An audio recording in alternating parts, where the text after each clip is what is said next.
오늘 함께 나눌 하나님의 말씀은 로마서 4장 6절에서 13절까지의 말씀입니다.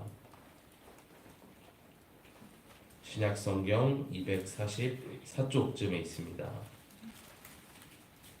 로마서 4장 6절에서 13절까지의 말씀입니다. 신약성경 244쪽쯤에 있습니다. 말씀을 교독하고 13절 마지막 말씀은 함께 읽도록 하겠습니다.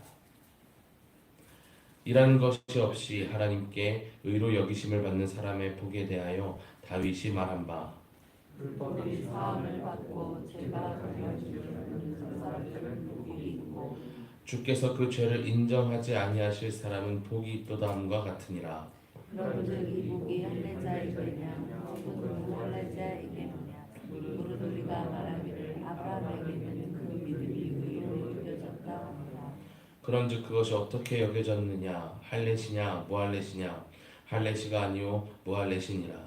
그가 할례의 표를 받은 것은 무할례의 믿음으로 그의 의를 미친 것이니 이는 무할례자로서 믿음이 모자의 조상이며 그들로 의로 여기심을 얻게 하려 하시니라. 또한 할례자의 조상이 되었나니 곧 할례 받을 자에게뿐 아니라 우리 조상 아브라함이 무할례 시에 가졌던 믿음의 자취를 따르는 자들에게도 그러하니라. 아브라함이나 그 후손에게 세상의 상속자가 되리라고 하신 언약은 율법으로 말미암은 것이 아니요 오직 믿음의 의로 말미암은 것이니라. 아멘. 바울이 로마서를 기록할 당시에 초대교회 안에는 여러 논쟁들이 참 많았습니다. 왜냐하면 초대교회 구성원이 어떤 단일 민족이 아닌 유대인과 여러 이방인들로 구성되어 있었기 때문에 서로 간의 문화적 차이를 비롯해 여러 차이가 있었기에 여러 논쟁들이 끊임없이 이어져 왔습니다. 이상하게도 유대 기독교인들은 특히 할례에 집착했습니다. 그들은 믿음의 조상인 아브라함이 할례를 받았으니 너희 이방인들도 당연히 할례를 받아야 한다. 그래야 구원을 받는다라고 주장을 했습니다. 이 문제가 얼마나 심각했는지 바울이 쓴 여러 성경에서 할례에 대한 이야기를 그래서 우리는 심심치 않게 찾아볼 수가 있습니다.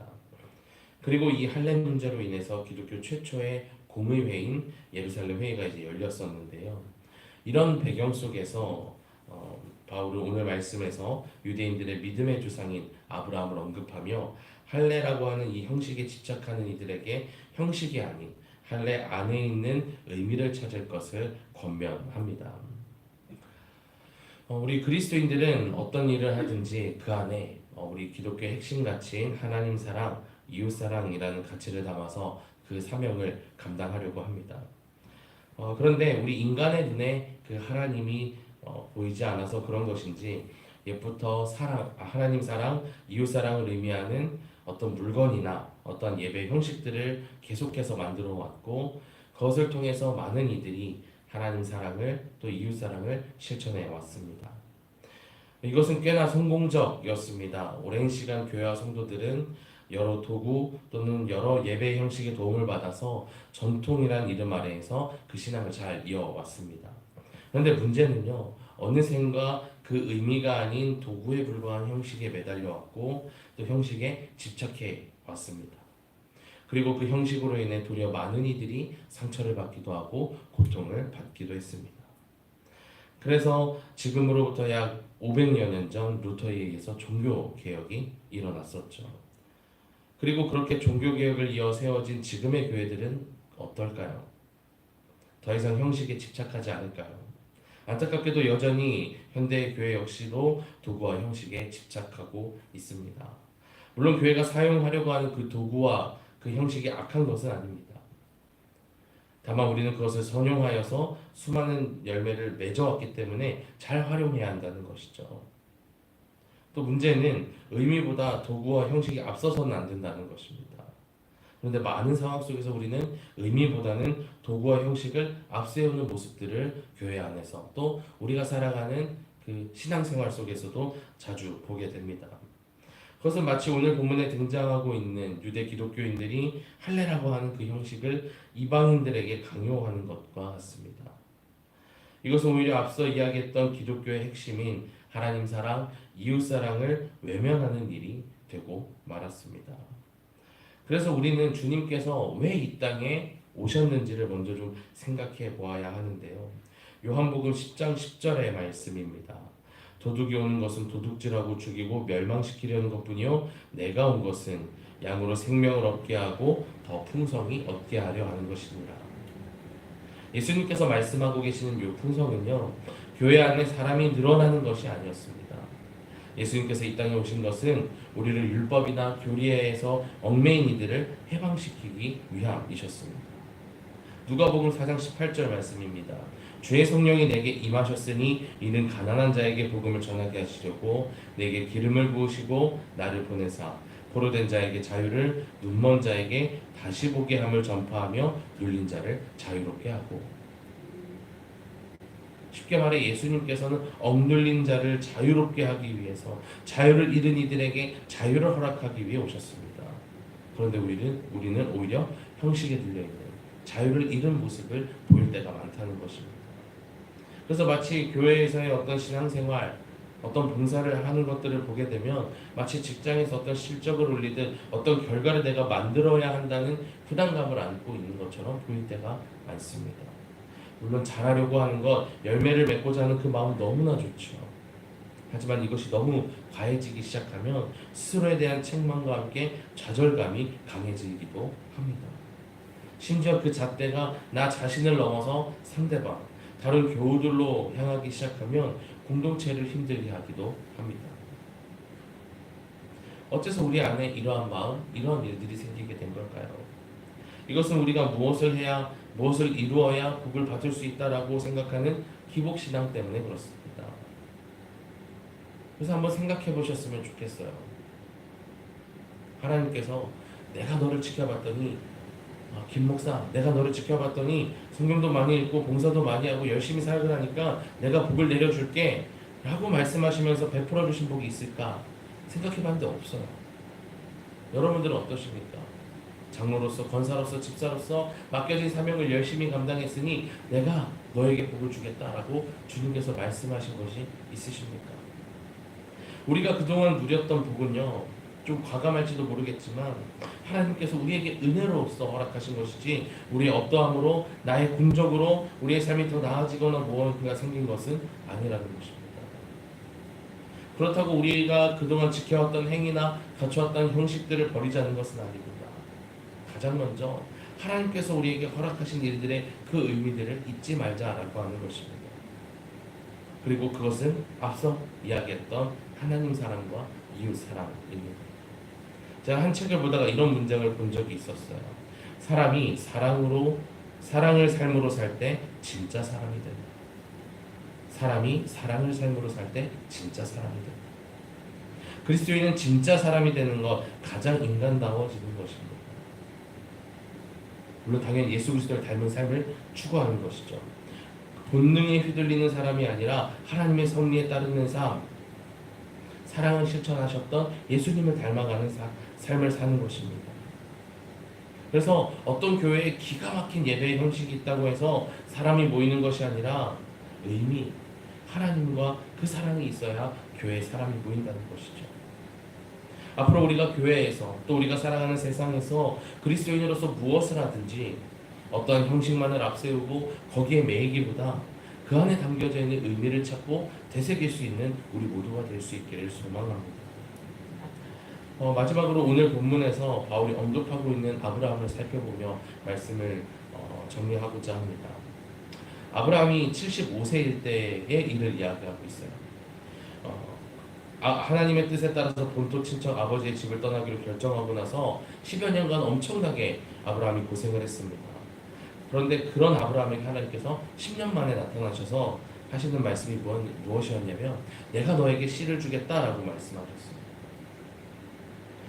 그동안 너가 정말 10년 동안 고생했다, 수고했다가 아니라 아이를 주겠다라고 갑자기 말씀하셔요. 이제 75세에서 10년이 지났으니 85세겠죠. 85세 노년의 아브라함의 생각은 어떻겠습니까? 아니 진작 주시지. 저였다면 진작 주시지 왜 이제 와서 그러세요? 괜찮습니다 라고 했을지도 모르겠어요. 자, 그런데 아브라함은요 그 이야기에 어떠한 대꾸도 하지 않고 그 소위 말도 안 된다라고 여겨질 만한 그 말씀을 믿었고 하나님께서는 그 믿음을 그의 의로 여기셨습니다. 바울은 이 점을 오늘 보면 10절에서 지적하고 있는 거예요. 아브라함의 믿음이 의로 여겨진 것이 할례를 받았을 때냐라는 겁니다. 아브라함의 믿음이 의로 여겨졌을 때는 85세 때입니다. 그리고 나서 99세에 이르러서야 할례를 그는 받게 되죠. 즉 그가 의롭다 여겨졌던 것은 그의 믿음 때문이지 너희가 그렇게 주장하고 있는 할례 때문이 아니었다라는 것을 지적하는 거예요. 너희들이 그렇게 자랑했던 할례, 그리고 오늘날 우리가 흔히 중요하다라고 말하는 수많은 은사들은 사실 아무것도 아니라는 것이죠. 우리가 중요하게 여겨야 할 것은요, 믿음의 조상 아브라함과 또 오래전 이 땅을 위해 헌신했던 수많은 믿음의 선배들 또 선교사들처럼 그 안에 담긴 하나님 사랑과 이웃 사랑이라는 우리 기독교의 핵심 가치인 줄로 믿습니다. 이렇게 우선순위의 설정이 잘못되어 있다 보니까 봉사를 열심히 해도 나의 삶이 나아지지 않는 그런 스스로의 모습에 교회에 하나님께 실망하여서 시험에 들기도 하고 우리가 신앙생활을 포기하게 되기도 하는 것이죠. 우리가 흔히 사람이 언제 철든다라고 합니까? 아이를 낳아서 길러보면서 부모님의 그 사랑을 다시금 깨달을 때 철들게 된다라고 많이 이야기하죠. 그리스도인의 영적 성숙도 마찬가지입니다. 껍데기에 쫓아다니고 거기에 얽매이는 것은 아직 영적으로 성숙하지 못한 것입니다. 형식이 아닌 의미, 하나님의 사랑을 깨닫고 우리가 실천해야 할 그 이웃 사랑을 시작하게 될 때에 우리는 영적 성숙을 경험하게 될 줄로 믿습니다. 마지막으로 시편 62편 1절 말씀을 읽고 말씀을 마치도록 하겠습니다. 나의 영혼이 잠잠히 하나님만 바라며 나의 구원이 그에게서 나오는도다. 우리가 얻게 된 구원 그리고 그 은혜는 우리의 어떠함 때문이 아닙니다. 하나님의 은혜로 우리는 구원을 받았습니다. 이 사실을 기억하면서 오늘 하루를 시작할 때 나의 영혼이 다른 형식이 아닌 하나님만 잠잠히 바라길 원합니다라고 겸손히 주님 앞에 엎드림으로 시작할 수 있기를 주님의 이름으로 축복합니다. 기도하겠습니다. 사랑과 은혜가 충만하신 하나님, 오늘 하루 주님의 말씀으로 우리의 하루를 시작하오니 오늘 하루도 주님과 동행하며 평안케 하여 주옵소서. 우리가 신앙생활을 하며 주님께서 주신 그 은혜의 의미가 아닌 형식만을 쫓으며 살다 지쳐서 주님을 멀리할 때가 있었습니다. 연약한 저희를 불쌍하게 여겨 주옵소서. 그래서 우리가 형식이 아닌 의미를 쫓는 주님의 거룩한 자녀들이 되게 하여 주옵소서. 그리하여 우리의 영혼이 잠잠히 하나님만 바라게 하옵소서. 오늘 이 시간 저희들 수많은 기도 제목과 어려움을 주님 앞에 가지고 나왔습니다. 각자의 어려움을 하나하나 주님께서 살펴주시고 기도에 응답하여 주셔서 어려움 속에서도 믿음으로 승리할 것을 기대하고 확신하며 감사함으로 주님 앞에 우리의 모든 어려움을 온전히 내려놓게 하여 주옵소서. 특별히 이 시간 환우들을 위해 기도합니다. 누구보다 외롭고 슬픔에 빠져있을 그들을 가장 먼저 기억하여 주시고 찾아가 주셔서 주님의 거룩한 손으로 그들의 몸과 마음의 상처를 치유하여 주옵소서. 또한 고통을 함께 나누며 그 환우들을 돌보고 있는 가정 가운데에도 주님의 은혜를 부어주셔서 고난의 상황 속에서도 주님이 회복시켜 주실 일들을 기대하며 기도하는 넉넉한 믿음을 허락하여 주옵소서. 주님, 오늘 낮에는 또 화요 중보기도대로 모입니다. 주님, 화요 중보기도대원들 한 사람 한 사람 기억하여 주셔서 그 모임이 주님께서 주신 그 사명을 온전히 이루어가는 귀한 모임이 되게 하여 주시고 또 그 시간에 올려드릴 수많은 기도 제목들에 응답받는 놀라운 역사를 눈으로 보게 되는 은혜를 누리게 하여 주옵소서. 오늘 하루 그 시작과 끝을 주님께 모두 맡겨드리오며 이 모든 말씀 살아계신 우리 주 예수 그리스도의 이름으로 기도드립니다. 아멘. 하늘에 계신 우리 아버지여, 이름이 거룩히 여김을 받으시오며 나라가 임하시오며 뜻이 하늘에서 이루어진 것 같이 땅에서도 이루어지이다. 오늘 우리에게 일용할 양식을 주시옵고 우리가 우리에게 죄 지은 자를 사하여 준 것 같이 우리의 죄를 사하여 주시옵고 우리를 시험에 들게 하지 마시옵고 다만 악에서 구하시옵소서. 나라와 권세와 영광이 아버지께 영원히 있사옵나이다. 아멘.